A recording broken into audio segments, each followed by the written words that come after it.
In the 18th century, people in Europe were eating sugar at the expense of black slaves working in Latin America. Now, I'm not inferring or implying the fact that sugar is a virtue, but that commodity, that privilege, needed to go through some sort of disgusting vice in order to arrive at its final form. And when we look at this from a historical, sociological point of view, we see it as quite a valid statement that yes, in that case, vice and stuff like that, very bad things, needed to happen in order for other people to have certain privileges. But I think that we can also extend this to a psychological, philosophical, into the philosophy and psychology of our day to day lives. Every single good thing that we need to do needs to be fueled by some sort of, not necessarily evil. I'm not telling you to start a slave plantation in order to, I don't know, read better. That's not what I'm inferring. But I am inferring that sometimes we need to do a little bit of bad in order to do more good. Now, let's forget about like the example I brought up from Candide. I was reading Candide by Voltaire a couple of days ago. I finished it, and he mentions that the example of the slave and sugar in Europe. It's a really good example, but let's kind of just run away from it because it might be implying something that I do not want implied in this video. So whatever. Every single vice, every single virtue is going to be fueled by one another. Every single time that you eat too much sugar or watch too much Netflix or do anything that you don't like, every single time that you walk by a homeless person and do not, I don't know, give them a cent or a couple of pennies, every single time that you, I don't know, insert your favorite bad habit of yours into this, every single time you bracket into the bracket next to that sentence, that vice, that bad habit is fueling a future good habit. Now, me recording at the moment is, in my opinion, something pretty good. It's something pretty virtuous. I scheduled an entire day of just doing really good stuff. I'm going to read a little bit after this. I'm going for a run and to do some pull-ups, and then I'm coming home and learning some French, learning how to dance, and just doing a lot of positive things. But how did I create?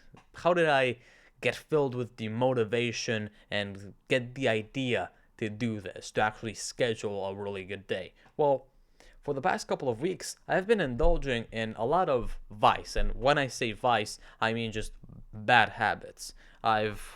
Picked up I've picked up a video game I really liked when I was little and started playing a little bit too much. I stopped learning French as passionately as before. Yes, I have read Candide by Voltaire, but it doesn't really matter because I haven't been systematically learning French, which is where the real learning happens. Actually, it's not. It's with stuff like reading and watching movies without English subtitles and stuff like that. But whatever. I haven't been as committed to it. I've been working out a lot, which probably means that I'm going to be omitting something this week because that virtue is going to fuel another vice. But whatever, you get the point. Every single bad thing that you do fuels a good thing, and every single good thing that you do fuels a bad thing. In my opinion, it's just human nature. When we call people geniuses or disciplined or willpower or filled with willpower or just superior in general, we want to say that they do things that are good consistently.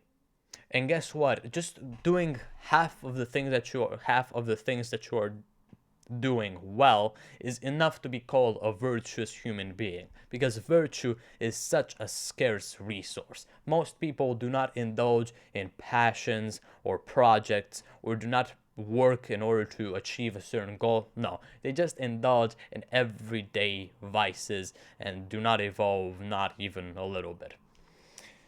So just doing half of the things well is already enough to be called a virtuous person, but a superior person, someone with a computerized brain and a really good future ahead of them, also kind of uses discipline and willpower to ignore the vice that is to be derived from good things, from virtue. Something that distinguishes you, the thing that distinguishes a normal person or just like a virtuous person from a really, really, really virtuous person is that the really, really, really, really virtuous person knows how to not balance virtue and vice, but just like completely tip over the table of vice and fill up the table of virtue with fruits and vegetables and every single pastry that you can imagine. I don't know if that's a good analogy, but I think you get the point. Now, I'm not trying to get you to stress over the fact that, oh, I've been so disciplined this past month, year, decade. What's going to happen the next decade? Because if you've been disciplined already, if you've already been disciplined for, I don't know, a day, a week, a month, a year, and like a decade, if you've been disciplined on a daily basis for a decade, you probably shouldn't be that scared of falling back into vice. It sounds kind of cringy to say it like that, but to fall back into previous bad habits. And you also need to take into consideration, to keep in mind, that this also works the other way around. If you've been just indulging in vice for the past decade, it's going to be really hard to jump back into virtue, or just jump into virtue, because some people have never even lived or experienced the smallest amount of character development or virtue in general. You need to be very intentional if you've been on one side of the spectrum for too long.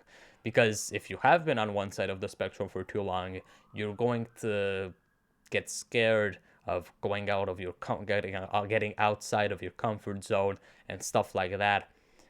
So I'll just recommend to realize that every single good thing that you do, every single time that you resist that sweet, every single time that you resist the urge to, I don't know, embarrass yourself in public because you have this like weird attention seeking habit that you can't stop, whatever.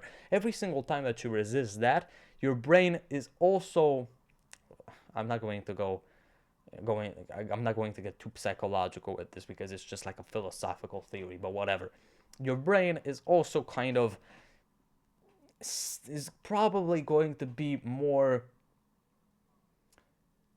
how can I say this, more biased towards bad things in the future. So just keep that in mind. You don't want to indulge in wishful thinking that, oh, I did 15 pull-ups today and I ran, I don't know, a quarter mile. I'm so virtuous, because you're not. And nobody is truly virtuous, as well as, and nobody's truly vicious either. I mean, vicious means a completely different thing, but you get the idea. You need to you need to kind of dance around my terminology and vocabulary, because if not, it's just going to seem as a word soup.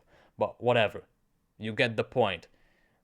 Do not, if you want to be really, really virtuous, do not even balance virtue and vice, but just keep in mind that every single thing that you do that is good or bad is also going to incentivize you in the future to do the exact opposite, in my opinion. So subscribe to the channel if you want to learn.